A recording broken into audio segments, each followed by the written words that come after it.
In this video, we are going to look at some advanced chess knowledge by looking at a game played between Magnus Carlsen versus Alexander Bielski. And this game was played in 2006 of 28th of August. So, very early.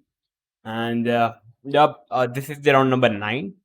And you can see the Magnus Carlsen is very young, definitely like 14 years old, because his rating was 2675, but still a very strong grandmaster. So definitely we are going to love watching this interesting game. So let's check it out.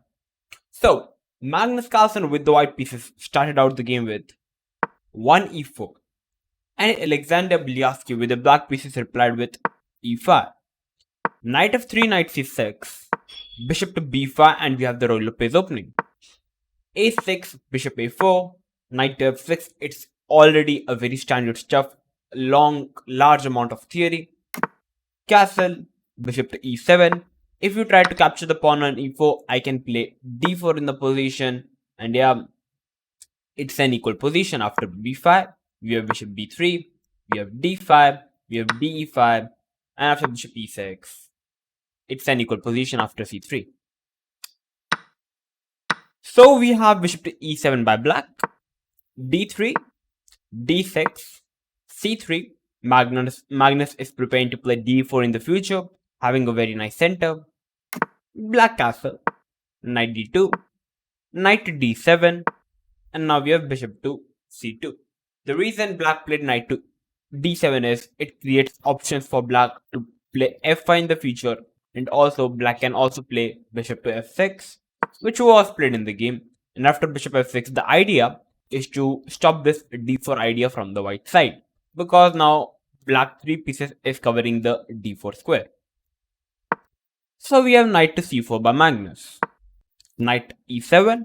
So yep, knight to e7, bringing both the knights back, and this can result in the black favor actually, because it creates options from the black side. Black can play rook to e8, knight f8, g6, bishop h7, and bishop g7, and perhaps the idea could be to play f5.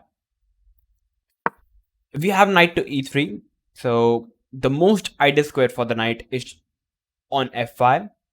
So Alexander simply stops it by playing g6, also making a square for the bishop to go on g7, and also covering the h5 and the f5 square. d4 finally, bishop to g7. So Alexander wants to keep the position close, and here we have d into e5. If Magnus tries to block the center, then black idea is simply very obvious. Black wants to play f5 in the position, because as the center is closed, he can open up the position on the king side by playing f5, and black is already very comfortable. So Magnus decides to open up the position. Knight takes, pawn takes. Bishop takes is not so good because it allows white to play f4. So pawn takes, and now here we have bishop to b3 by white. All those who are wondering that Magnus played bishop b3 because he wants to stop f5, this could be a possibility, but there comes a very important note from my side. Even if white doesn't play bishop b3, you should never try to play f5 in such positions. The reason is very simple. Black can only play f5, or you can say black should only play f5 in such position when the center is closed. For example, if white pawn would have been on d5 and black pawn would have been on d6, then only black should try to play f5.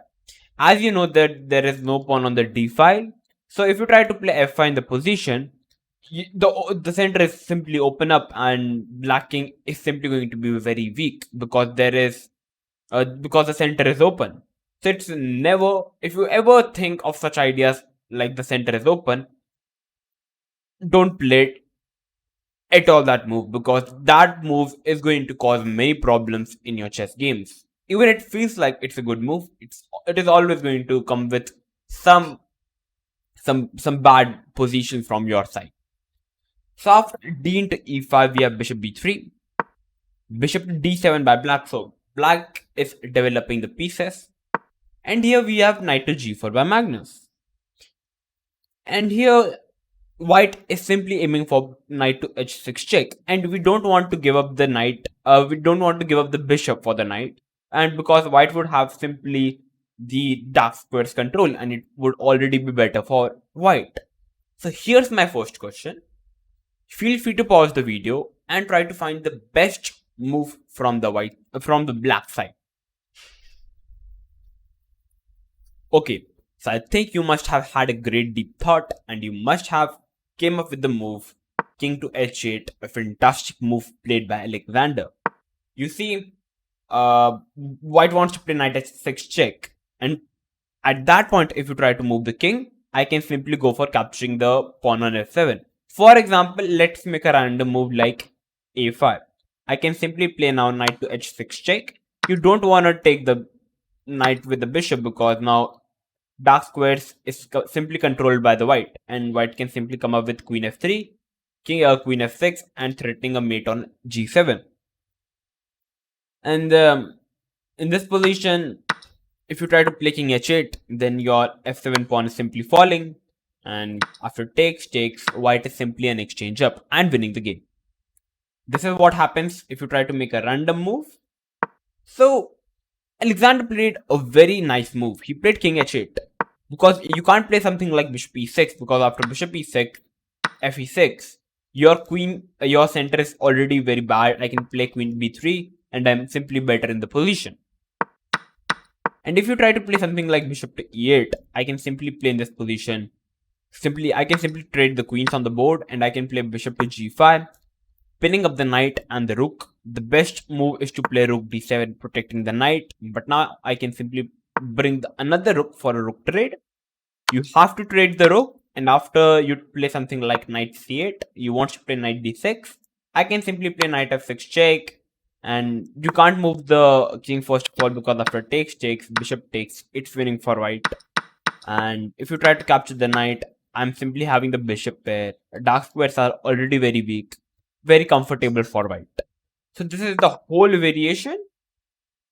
If black tries to play bishop e8, that is the only reason black should play king to h8. And if you are able to find it, congratulations, you are already a very strong player. After king h8, it's only a beginning. Magnus played knight to h6. He still played knight h6 because you don't want to capture it, because the dark squares are simply controlled by the white. So after knight h6, here's my second question. Feel free to pause the video and try to find the best move. Okay, not so hard move, definitely bishop e8, simply defending the pawn. All those who think of pushing up the pawn, not a good idea. I can simply play knight f7 check, hitting the queen and the king. You must takes, and after takes, I'm an exchange up. And you don't want to play bishop e6 as well because it weakens up the center, because you are having two pawns in the center, which is very bad. That is the reason bishop e8 is the only move to defend the pawn. Queen to f3. Now bringing the third attacker in the game. And just look at the position, or you can say you can give this position to anyone. And by looking at the first glance, any player would say, white is simple crushing black position. Because black is simply in defensive mode, and white is simply a very aggressive mode. So it looks like white is going to crush black side. But let's check it out. After queen f3, here's my question. You don't have to find you have to find the move, but first you need to find the weakness of the white position. So try to find the weakness of white position. If I tell you the weakness from the white side, the knight on h6 looks weak, the pawn on e4 looks weak. If you are not able to find that the pawn on e4 is weak, then you cannot continue the position, because if you want to continue the position, you must know that the pawn on e4 is weak. The reason is very simple, because there is only single defender defending the pawn. That is why you must play the move knight c8. Yes. You must play knight c8. The reason is you want to play knight to d6, attacking the pawn on e4. And the d6 square is also a very ideal square for the knight. All those who are thinking that there is a triple attack on the pawn on f7, so can white capture the pawn? No, definitely, because after knight takes, I can simply capture the knight. You cannot capture with the queen. You cannot capture the bishop with the queen because you lose the queen. So you must capture with the bishop, but after knight d6, or you can say queen e7, you lose the bishop. You can't move the bishop because the queen is hanging. And if you first try to capture the pawn with the bishop, I can now play queen e7 directly. The bishop is trapped. That is the reason white cannot capture the pawn on f7. So you can play knight c8. And now here white played queen to g3. After queen g3, here we have knight to d6, attacking the pawn, rook to e1, defending the pawn, bishop to c6. You see how black is slowly and steadily coming up in the game. Yeah, you see, black first noticed that there is a weakness on the e4 pawn, so he decided to attack the weakness, and now white is slowly coming in the passive mode. White played f3, defending the pawn, cementing a pawn structure, which is a very nice.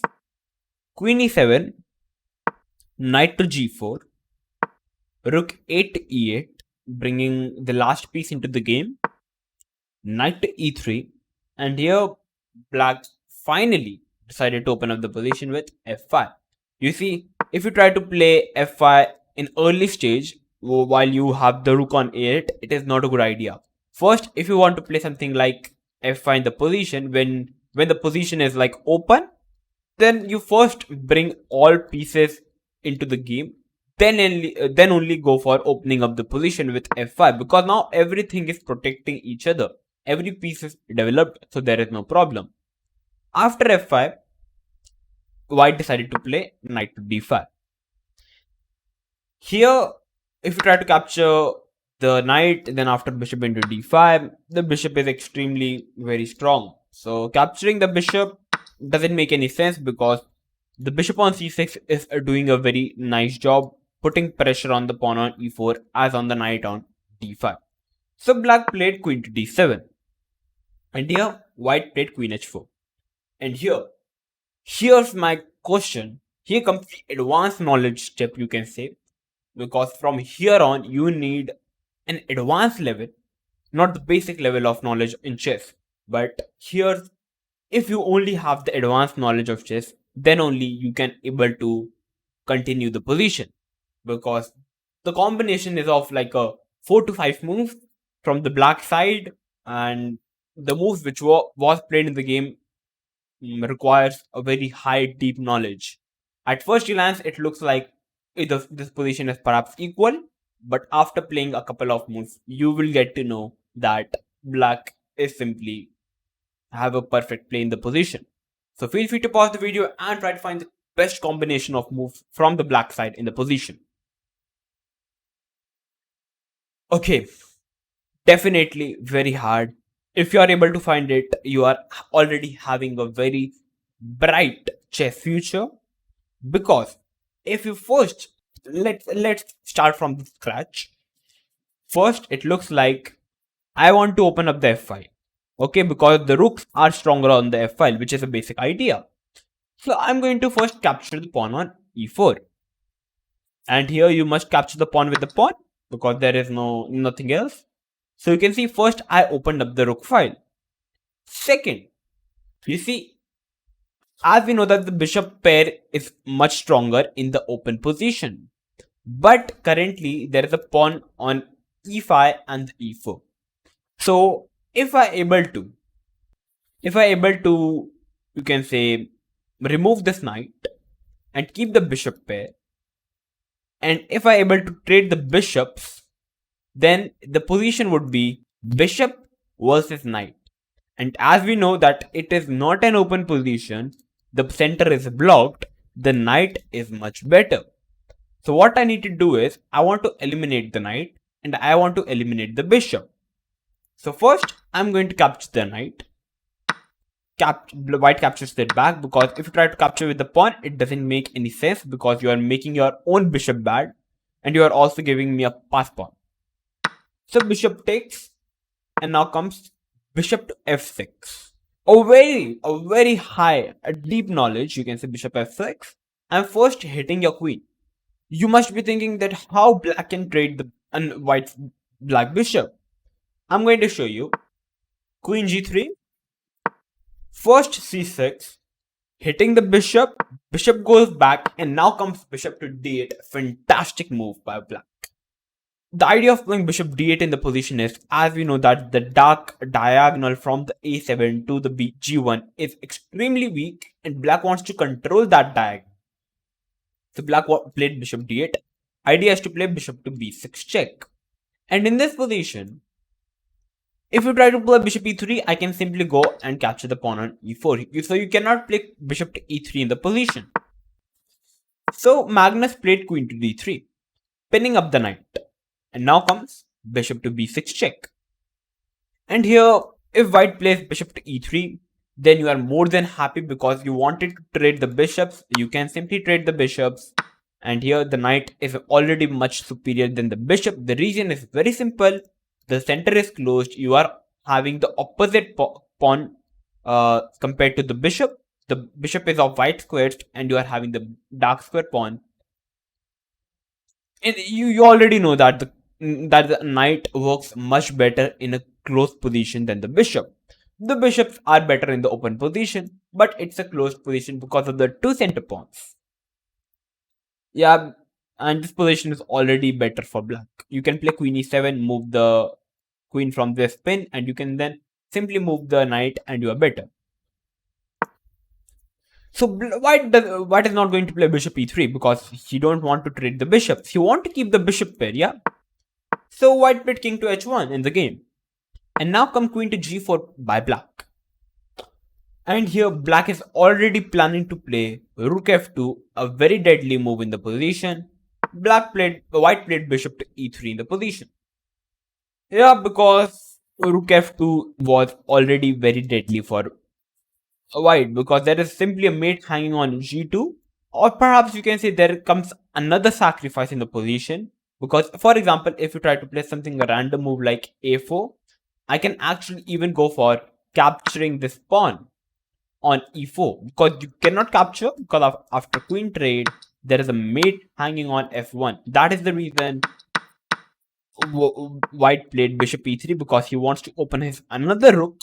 And finally we got, or you can say we achieved what we wanted. We have successfully traded the bishops, and now you can say that it's already a knight versus bishop.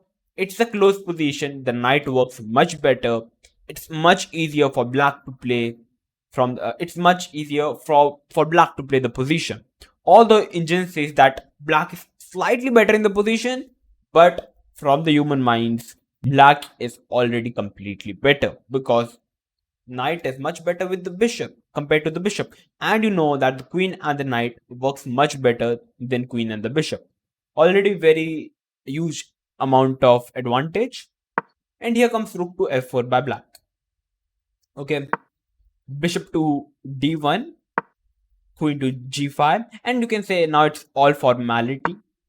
We have couple of moves, queen d3, rook came to f2 threatening a checkmate, bishop f3, and now very nice move, rook to d2, hitting the queen and protecting the knight. Queen moved, black captured the pawn, rook a d1, rook a d8, c4, idea is to play c5, but nothing is happening, king g7, queen d3. If you try to push the pawn, I can simply play knight to b5, and the queen is actually protecting the rook, so nothing is happening. So we have queen to d3, knight to f7, knight is defending the rook, queen a3, we have finally rook to d2, coming again with the another rook, and you can say black is the one who is now crushing in the position. We have a rook trade, rook to d1, rook captures the pawn. If you try to capture it after rook into a3, I'm simply winning because white is having 4 pawns and black is having a 2-pawn advantage, which is completely winning. So we have queen to e7. Magnus tries to continue the position. Queen c3, h4. White tries to attack, but black knows how to win the position. He first had a rook trade, king h2, b5, trying to play with his extra pawns.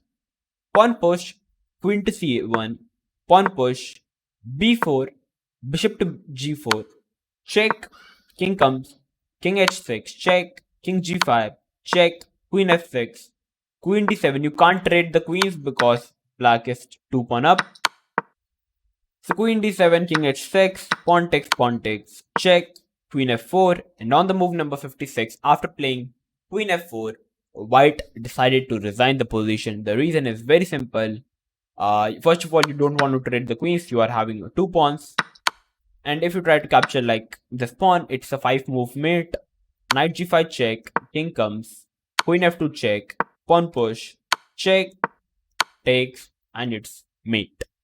That is the reason after playing queen f4 on the move number 56, white decided to resign the position. And if you are able to analyze the whole game, then you must have known that at the start of the game, as we saw, that black was the one who is completely defending the game. Let's check it out once again. After a couple of moves, around like over here, after queen f3, white is the one who is completely attacking in the position. But if you had a complete advanced chess knowledge, or if you were not having the advanced chess knowledge, but after watching this game, you just understood that first you need to find the weakness, then grab it, and after it, bring all your pieces into the game.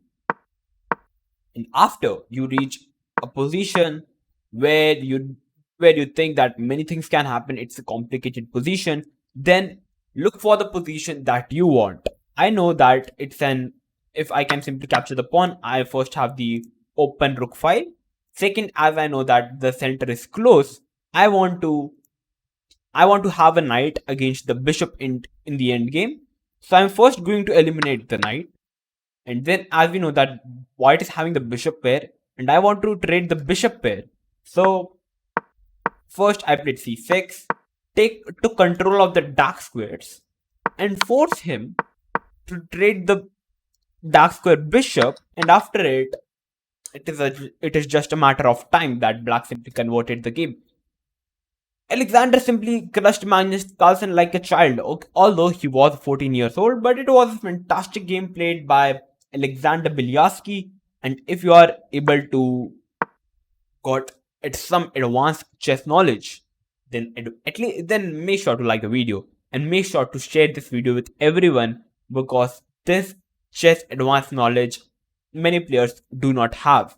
And I also personally just have it recently, so I wanted to share this knowledge with everyone. So if this knowledge helped you to improve your chess skills, make sure to first analyze the position. And first, if it's a complicated game, then first think in your mind what position do you want. If it is a close position, then prefer the knight against the bishop, or if it's an open position, prefer the bishop against the knight. So if you like this analysis of the game, then make sure to like the video, subscribe to the channel if you're new to my channel, make sure to click the notification, because I'm going to come up with these interesting videos like this. And I also post many gambits and traps, you can check it out. So till then, stay tuned and keep watching One Shot Chess.